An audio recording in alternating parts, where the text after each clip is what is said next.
কথাগুলো মন দিয়া শুনবেন।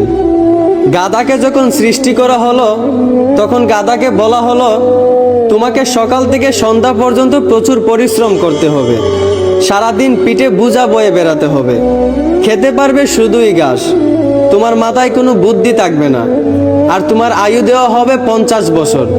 এইটা শুনে গাধা বলল, হে প্রভু, আমাকে 50 বছর না দিয়ে 20 বছর আয়ু দিন, আমি এত বছর বাঁচতে চাই না। সৃষ্টিকর্তা তার এই কথা মঞ্জুর করলেন। তারপর যখন কুকুরকে সৃষ্টি করা হলো তখন কুকুরকে বলা হলো, তুমি হবে মানুষের একজন কাছের বন্ধু, আর তোমার খাবার হবে মানুষের থেকে যাওয়া জুটা খাবার, আর তোমার আয়ু দেওয়া হবে 30 বছর। এইটা শুনে কুকুর সৃষ্টিকর্তার কাছে হাত জোর করে বলল, হে প্রভু, আমি 30 বছর বাঁচতে চাই না, আমাকে 30 বছর থেকে 15 বছর আয়ু দিন।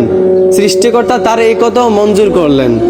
তারপর যখন বানরকে সৃষ্টি করলেন তখন বানরকে বলা হলো, তুমি শুধু এই গাছ থেকে ওই গাছে ঝুলতে থাকবে আর মানুষকে বিনোদন দেওয়ার চেষ্টা করবে, আর তোমার আয়ু দেওয়া হবে 20 বছর।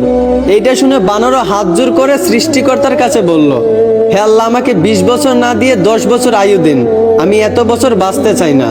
সৃষ্টিকর্তা বানরের কথাও মঞ্জুর করলেন। তারপর আসলো পুরুষের পালা। পুরুষকে যখন সৃষ্টি করা হলো তখন পুরুষকে বলা হলো, তুমি হলে প্রাণীদের মধ্যে সবচেয়ে বিচক্ষণ এবং বুদ্ধিমান, এই জন্য তোমাকে প্রাণীদের শিরোমণি করা হলো, আর তোমার আয়ু দেওয়া হবে 20 বছর। এইটা শুনে পুরুষ সৃষ্টিকর্তার কাছে হাত জোর করে বলতে লাগলো, হে প্রভু, 20 বছর আয়ু একদম কম হয়ে যায়, আমি আরো বেশি দিন বাঁচতে চাই, আপনি বরঞ্চ গাধায় যে 30 বছর আয়ুটা ফিরিয়ে দিয়েছিল ওই আয়ুটা আমাকে দিয়ে দিন, আর কুকুর 30 বছরের মধ্যে যেই 15 বছর আয়ুটা ফিরিয়ে দিয়েছিল ওই আয়ুটাও আমাকে দিয়ে দিন, এবং বানর 20 বছর থেকে যেই 10 বছর আয়ুটা ফিরিয়ে দিয়েছিল ওই আয়ুটাও আমাকে দিয়ে দিন। সৃষ্টিকর্তা পুরুষের এই কথাগুলো মঞ্জুর করলেন। তারপর থেকেই ছেলেরা 20 বছর পর্যন্ত পুরুষ হয়ে বাঁচে, আর যেই 30 বছর গাধার থেকে চেয়ে আনা হয়েছিল সেই 30 বছর পরিবারের বোঝা পিঠে বয়ে বাঁচে, ঠিক একদম গাধার মতোই। বাকি 15 বছর সন্তানরা যা দেয় তা খেয়েই বাঁচতে হয়।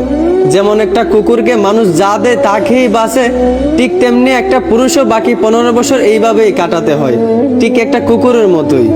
আর বাকি 10 বছর পুরুষদেরকে বানরের মতোই বাঁচতে হয়। বানর যেমন এক ডাল থেকে আরেক ডালে ঝুলাঝুলি করে এবং মানুষকে বিনোদন দেয়, ঠিক তেমনি পুরুষদেরকেও বাকি 10 বছর বাঁচতে হয়, একবার ওই সন্তানের কাঁধে ঝুলে একবার ওই সন্তানের কাঁধে ঝুলে, এবং নাতিদেরকে বিনোদন দিয়ে এইভাবেই বাকি 10 বছর বাঁচতে হয়। এইটাই পুরুষের জীবন, এইটাই বাস্তবতা। আশা করি আমার কথাগুলো বুঝতে পারছেন। ধন্যবাদ।